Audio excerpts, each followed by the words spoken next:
Hoş geldiniz güzel arkadaşlarım. Hoş geldiniz, sefalar getirdiniz. Yeni bir günden, yeni bir videodan hepinize kucak dolusu sevgiler, selamlar. Şöyle kahve köşesine geçmişken güzel bir Türk kahvesi yapmak istiyorum kendime. Şöyle güne başlayalım bakalım. Kahveyle başlayalım, keyifle başlayalım ve keyifli geçsin günümüz, haftamız inşallah. Hadi hemen siz de alın kahvelerinizi. Güzel güzel kahve keyfi yapalım bakalım. Kahveden önce çayımızı demleyelim. Çay kutumu aldım geldim şöyle.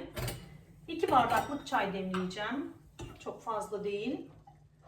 Çünkü Caner'cim okulda, eşim işte, Cansu'cum kahvaltısını yapmış. Ben de şöyle kendime azıcık çay demleyeyim. Çay içmeyince başım ağrıyor arkadaşlar. Bir kaşık yeterli olur herhalde. Kaşıkla koydum bakın. Hiç yapmadığım bir şey. Genelde kenarından döküyoruz ya, göz kararı diyoruz hani. El alışkanlığı, göz kararı. Tamam. Hemen çay kutumuzu yerine koyalım ve kahvemizi yapalım. Nasılsınız güzel arkadaşlarım? İyi misiniz? İnşallah iyisinizdir. İnşallah her şey yolundadır. Her şey gönlünüze göre oluyordur. Bizi soracak olursanız ben çok iyiyim. Niye çok iyiyim? Çünkü dün akşam sizlerle vedalaştıktan sonra birçok işimi hallettim.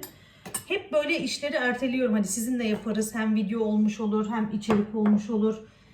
Hani beraber düzenleriz, beraber yaparız gibisinden planlamalar yapıyorum ama yetiştiremiyorum, yapamıyorum. Bu sefer iş kafamda büyüyor, gözümde büyüyor. Şeker eklemedim bu arada. Şekersiz içeyim. Sonrasında dedim ki hadi yeriz bismillah de. Videoyu da hallettin. Yap bakalım dedim. İşini gücünü. Dün akşam Ali Beyciğim mutfakta iş yaparken buzdolabından bir şeyler aldı ya. Dedi ki dolabın karışmış. Karıştırıyorlar, sonra dolabın karışmış oluyor arkadaşlar. Buzdolabını bir güzel derin bir temizlik yapmadım ama kirli olan yerleri aldım. Organizerleri düzenledim. İçinin tozunu aldım arkadaşlarım. Sebzelerimi ayarladım. Sonracığıma şey almıştım ya, ben tava rafı almıştım. Hatırlarsınız A101'den.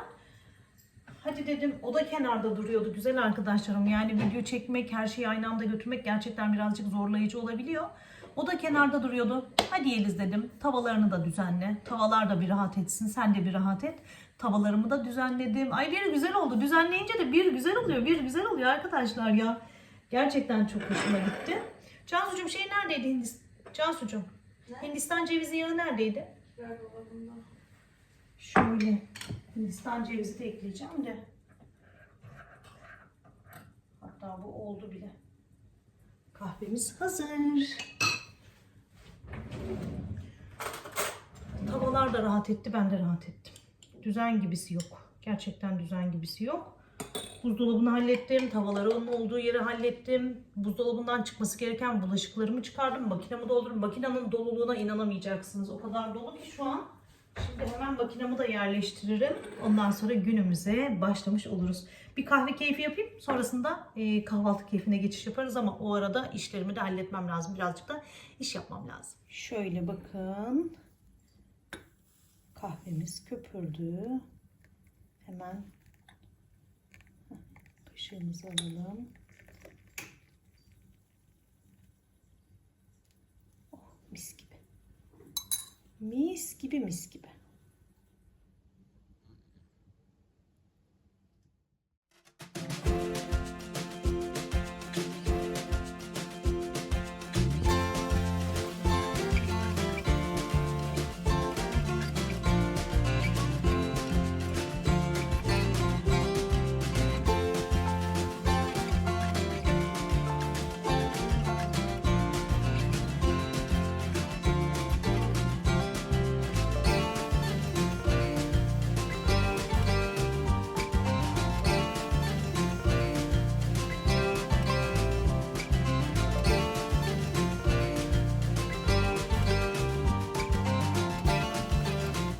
Arkadaşlarım, Ali Beyciğim biliyorsunuz tıraş makinesini dün aldı ve kullandı.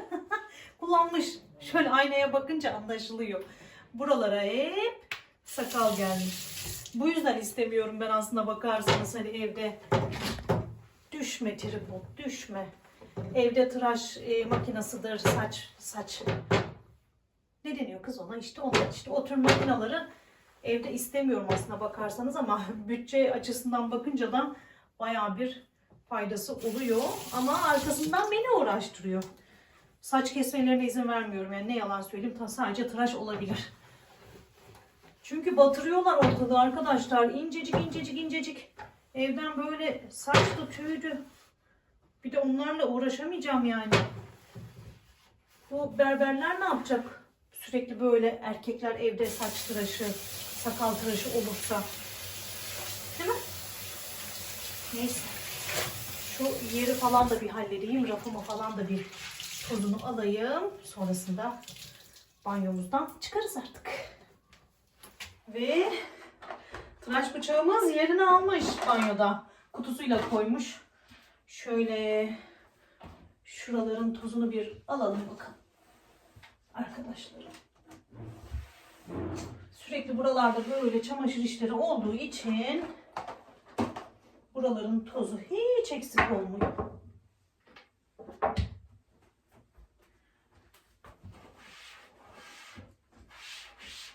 Bir de zorunlu yaptırdığımı anlatmıştım değil mi ben size, bu rafları? Evi yaptırırken çamaşır makinamızı banyoya aldırmıştım ben. Yani banyoya planlamıştım, lavabonun olduğu yere. Sonrasında ustalara sormuştum hani olur mu, sığar mı? Sığar abla, sığar abla dediler. Eve bir taşındık. Çamaşır makinesi kapı açılmıyor. Yani açılıp kapanma şansı yok. Şöyle bir karış falan neredeyse dışarıda kaldı. Ondan sonra ne yapalım? Bizi o kadar bunalttı ki. Hani ne yapabiliriz? Nereye makineyi alabiliriz? Mutfağa kesinlikle almak istemiyordum. Çünkü önceki evimde mutfaktaydı zaten makinem. Ve çamaşırın tozundan mutfağın tozu hiç arınmıyordu. Ve gürültüsü de çok fazla oluyordu. Çamaşırı taşıma işi de çok oluyordu, böyle ileri geri falan. Ondan sonra ben de işte ne yapalım? En son kilere aldık makineyi. Kilere tekrardan tesisat çektirdik. Elektrik kablosu çektirdik. Sıcak su borusu çektirdik. Taşındığımız evin içinde tadilat bitmedi. Yani o kadar bunalttı ki temizliyorum, tadilat işi çıkıyor. Temizliyorum, tadilat işi çıkıyor. Çok bunaltmıştı beni. Sonrasında işte kilere aldık. Kilere almakta çözüm bulduk. Bir saniye şu bezimi bir yıkayayım.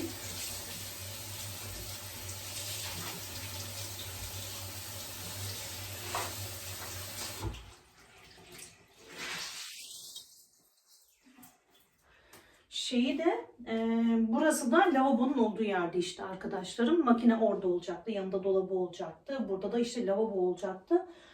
Ondan sonra lavabonun da gider şeyi falan, tesisatı buraya ayarlandığı için makineyi buradan çıkarınca lavaboyu buraya almak durumunda kaldık. Burada da böyle tesisat ortada kaldı. Öyle olunca hani nasıl kapatabiliriz derken böyle bir şey aklıma geldi işte benim. Bu evin bütün proje ve planlarını ben yaptım diyebilirim arkadaşlar. O kadar kafa yordum, o kadar kafa patlattım ki, bir de ben takıntılı bir insanım yani. Hani olur mu, öyle mi olur, böyle mi olur? Bunaltıyorum yani kendimi de, çevremdekileri de birazcık, hani iş sonuçlanana kadar. Öyle olunca işte mecburen burayı bu şekilde yaptırdık. Altında dedim şöyle dolap olsun en azından. Böyle işte tuvalet kağıdını şunu bunu koyarız falan diye düşünmüştüm. Elektrik mi gitti? Evet, evet elektriğimiz kesildi şu an. Neyse ki burayı hallettim. Tüh. Şarjım ne dur? Hah geldi. Allah Allah. Kesintiye uğradı. Böyle yani arkadaşlar. Durumlar bundan ibaret. Aa, Cansu ne oluyor?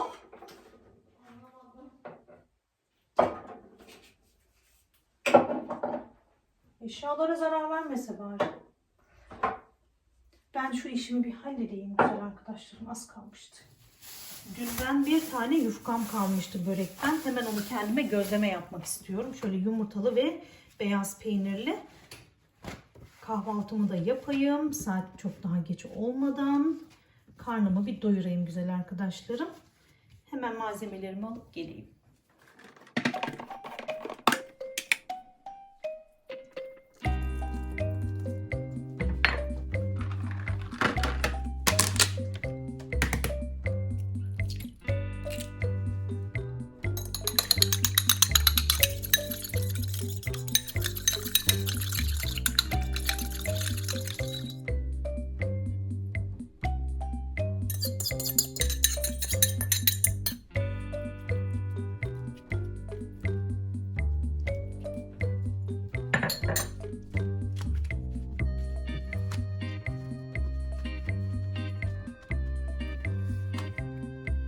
Gözlemem hazır. Size hemen şu tava rafımı, tavalarımın düzenini bir göstermek istiyorum. Bakar mısınız ne kadar güzel oldular arkadaşlarım ya.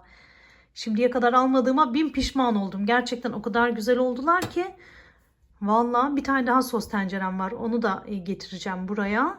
Böyle koydum yani. Şu tavamı alayım. Ve hemen gözlememi pişireyim güzel arkadaşlarım.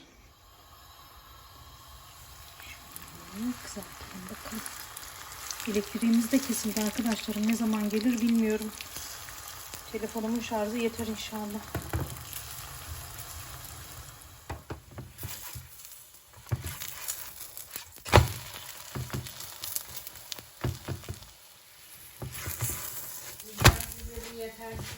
Şöyle gözlemem hazır. Hemen yanına sadece reçel alacağım. Ve koparıp reçele bandırıp yiyeceğim. Bu diyet hiç hoş olmadı ama Cansucuğum diyette yağsız Hindistan cevizi yağıyla kahve içip de böyle üstüne de gözleme yemekle hemen katlettim arkasından.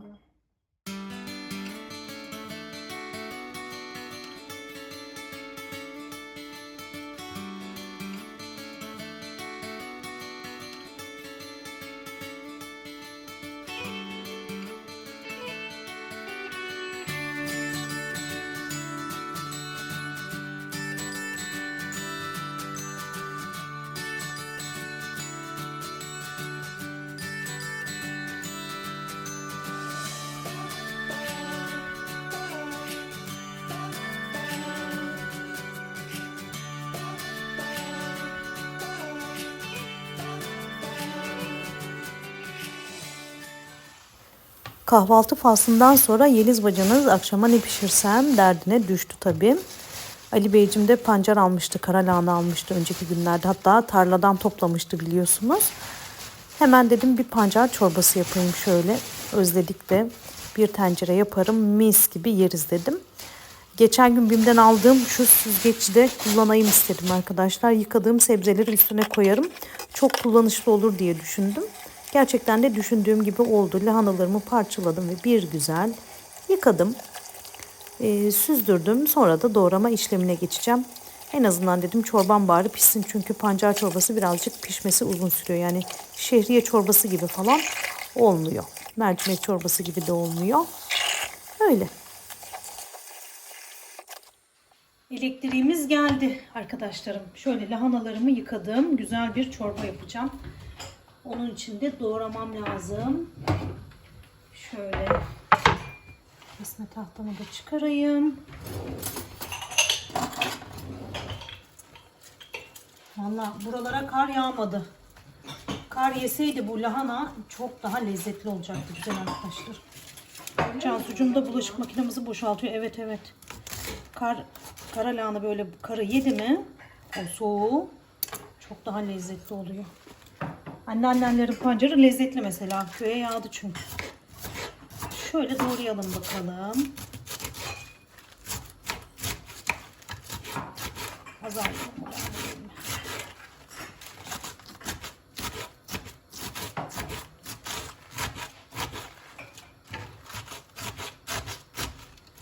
Elimi kesiyorum az daha. Sorun gelmiyor.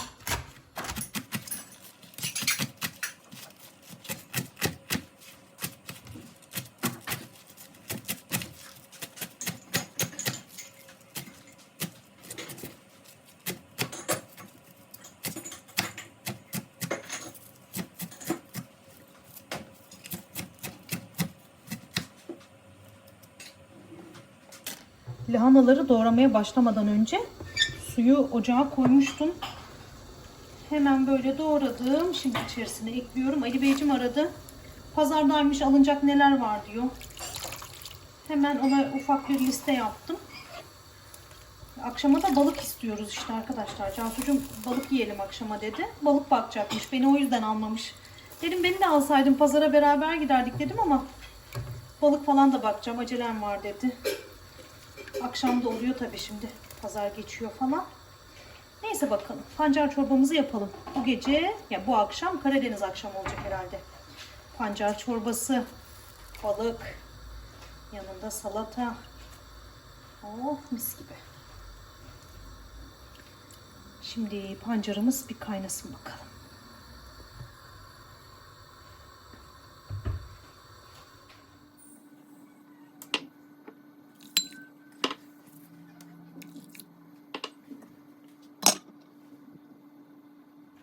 Ve kapımız çaldı. Ali Beyciğim geldi galiba.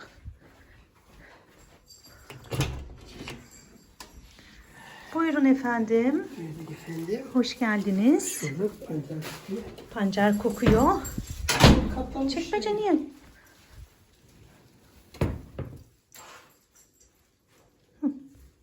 Ne haber kocacığım? İyi senden ne haber? Yumurtanı şuraya koyuyorum. Koy.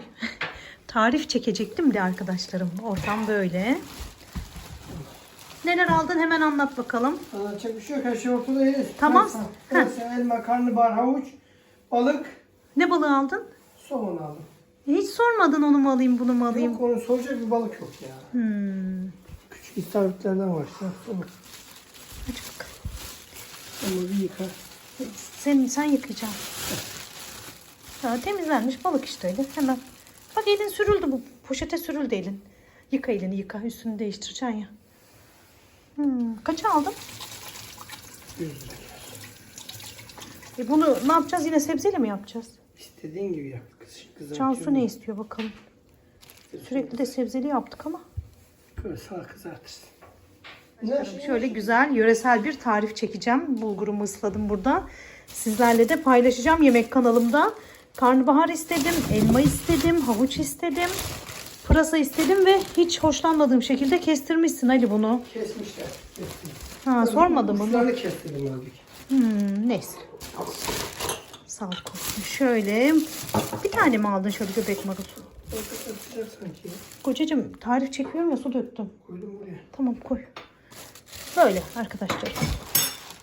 Ali Bey geldi. Ben pancar çorbasını tamamlayayım. Balığımızı da bir halledeyim. Cansucuğuma bir sorayım. Şu soğanı da bu tarifimde kullanacağım. Babiş diyemez mi çocuğumuz? Neden? Neden diyemesin?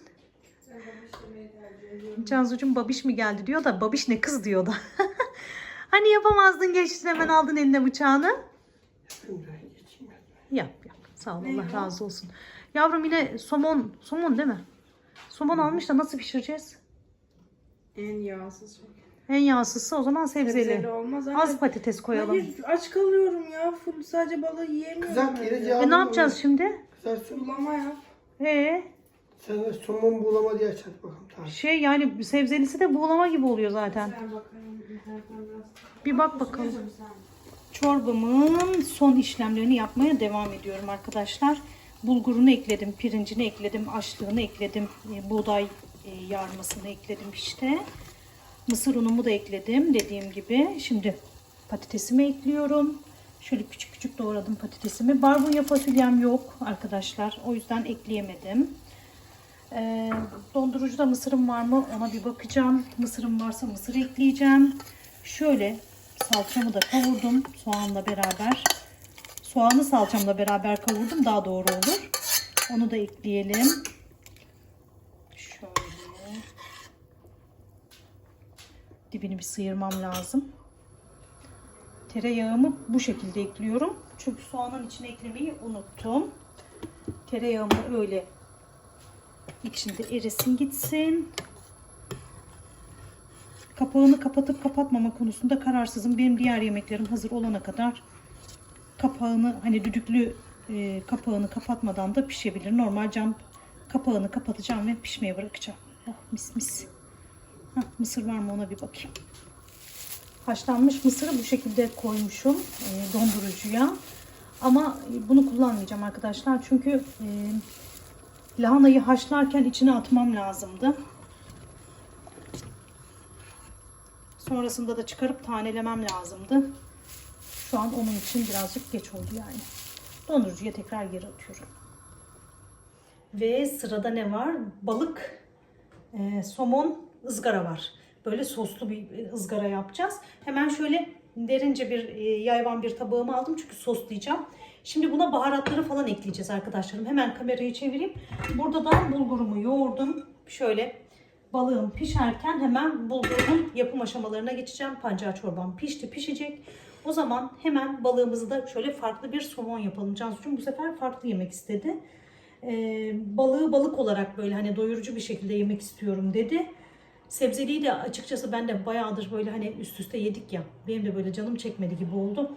O zaman hemen kamerayı çevireyim, beraber güzel bir sos yapalım arkadaşlar. Belki de yapıyorsunuzdur ama bir de beraber yapalım bakalım.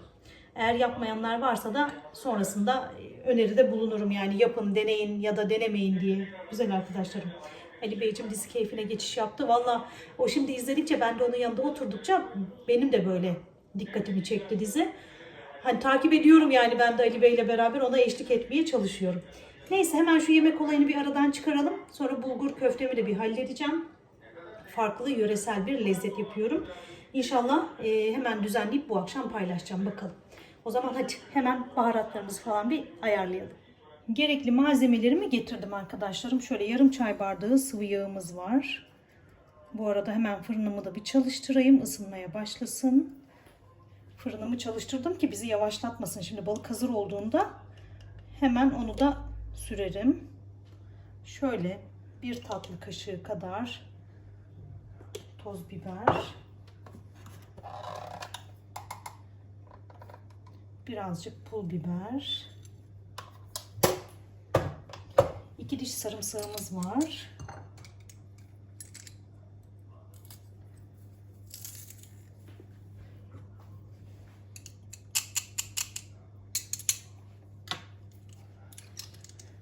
Balıklar da temizlendi. Ali Beyciğim derisini falan aldı. Şunu da almasını istedim ama onu alırsam çok parçalanacak. O yüzden gerek yok dedi bana. Ben de tamam dedim. Hemen kekiğimizi de ekleyelim. Kekiği unuttum. Şöyle bolca kekik ekliyorum. Ve şöyle bütün sosu karıştırıyorum. Videomuzu düzenlerken baktım balıklı kısımlar çok uzun olmuş. O yüzden böyle hızlandırayım ve seslendireyim istedim. Hazırlamış olduğum sosun içine somon balıklarımızı aldım, böyle alt üst ettim bir güzel, her yerini buladım. Sonrasında borcamda pişirmeye karar verdim. Tepside pişirmek istemedim çünkü tepsi çok daha büyük ve yıkaması biraz daha zor oluyor. Borcama sığdırdım, güzelce dizdim ve pişmeye hazır ettim. Şöyle yağlı kağıdımı ısladım. Üstüne kapatıyorum. Böyle fırından çıkarmama bir 10 dakika kala falan alacağım yağlı kağıdını. Böyle kekik falan, üstünde kekik yanmasın. Sonra böyle yanık yanık olmasın diye bu şekilde yaptım. Hemen fırınımıza sürelim. Sonrasında diğer yemeğimize geçelim.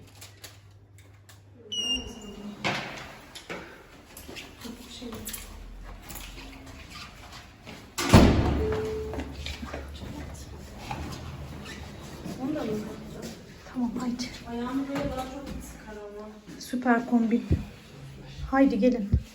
Yediz bacınız yandı. Arkadaşlar üstünden aşağı su döküldü bakın. Mecazen değil. Kaynar su döküldü bacağıma. Haydi haydi.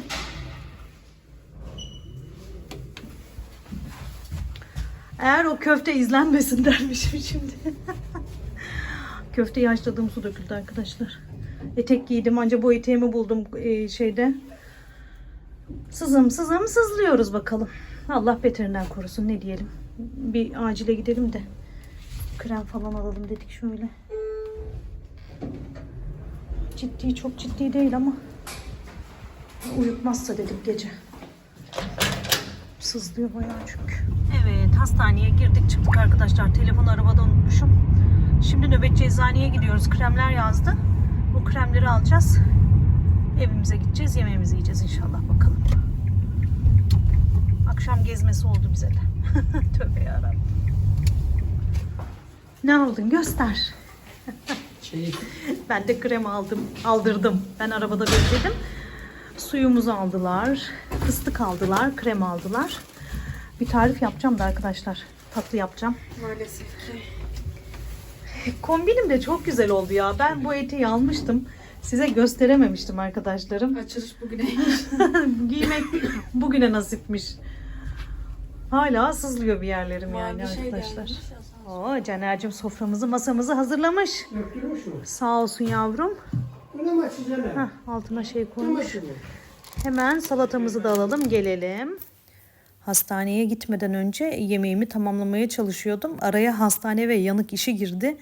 O yüzden gelince devam ettim. Yöresel çok lezzetli, gerçekten çok lezzetli bir tarif oldu. Yemek kanalımda da paylaştım. Yeliz'in tarifleri. Toplulukta da linkini bulabilirsiniz eğer izlemek isterseniz. Şimdi soğanımı da kavurdum. Bir güzel yöresel bir lezzet olan imir dolmalarının üzerine döküyorum. Gerçekten çok lezzetli oldu. Ben bunu yaparken Cansu'cum da salatayı tamamladı. Ve ben yöresel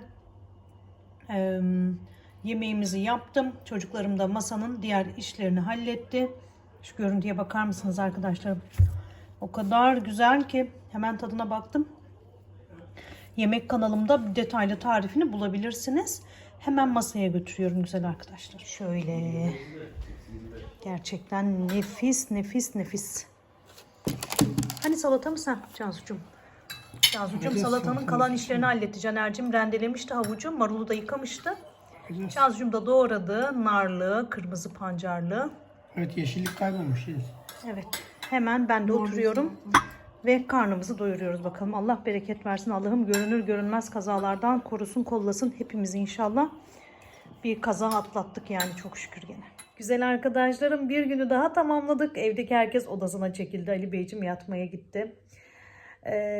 Çok şükür Allah'a bugün de böyle geçirdik. Vallahi verilmiş sadakam varmış. Allah korudu. Allah hani korusun, kollasın, görünür görünmez kazalardan, belalardan hepimizi esirgesin inşallah. Vallahi çok alemdi yani. Bir görseydiniz o anı, o suyun dökülme anını. Aslında bakarsanız biraz böyle telaşlıydım ben.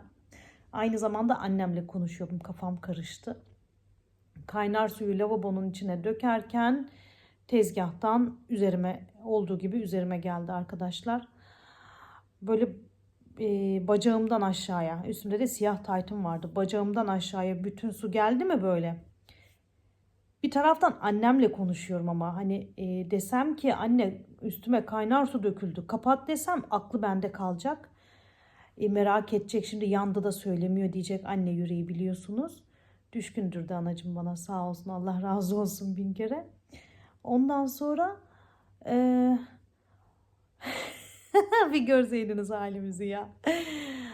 Tam da böyle kapatmak üzereydik. Tam böyle son sözleri falan söylüyorduk. Ben de şey dedim anne hem tarif çekiyorum hem bir taraftan da masamızı hazırlıyorum falan demiştim.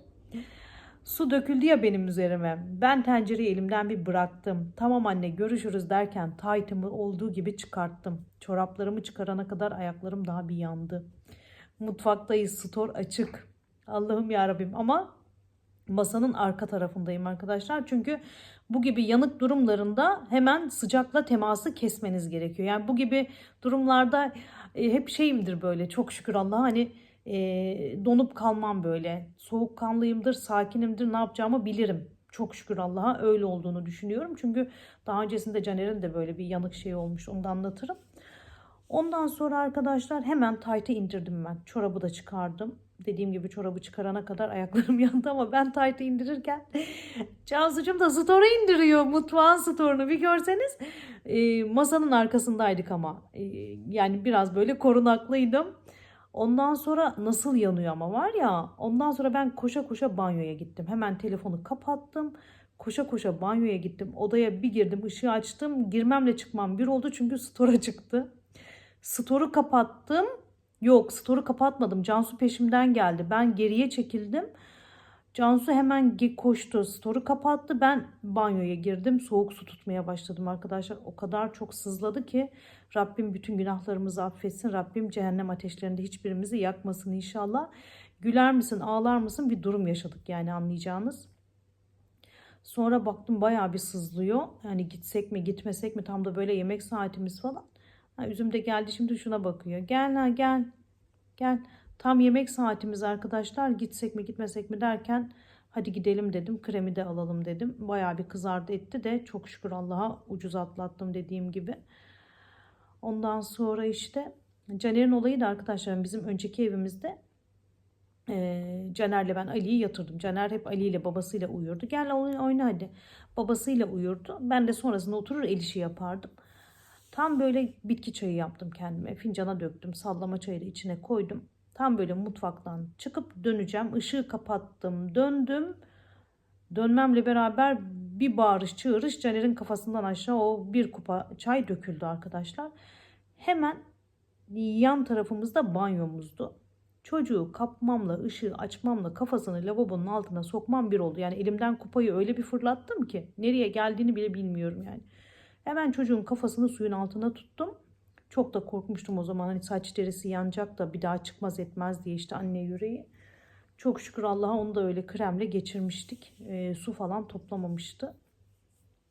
Öyle yani arkadaşlarım, bugünü de böyle kazalı geçti. Kaza ile atlattık işte, çok şükür Allah. Allah beterinden korusun. Rabbim kimseleri yakmasın. Ne bu dünyada ne gerçek dünyada, ahiret hayatında kimseyi yakmasın inşallah. Artık gideyim ben, çenem düştü. Ama halimiz çok komikti yani, görmeniz lazımdı. Vallahi arkadaşlar, dediğim gibi hani sıcak temasını kesmek lazım. O yüzden en hızlı şekilde, çünkü ben çekeceğim sonrasında o acıyı. En hızlı şekilde hallettim yani. Umuyorum ki tarifimi beğenmişsinizdir arkadaşlarım. Topluluk kısmında paylaştım. Yeliz'in tarifleri kanalımda. Tariflerimi paylaşıyorum ve her güne tarif yetiştirmeye çalışıyorum. Bu da beni ekstradan birazcık daha yoruyor.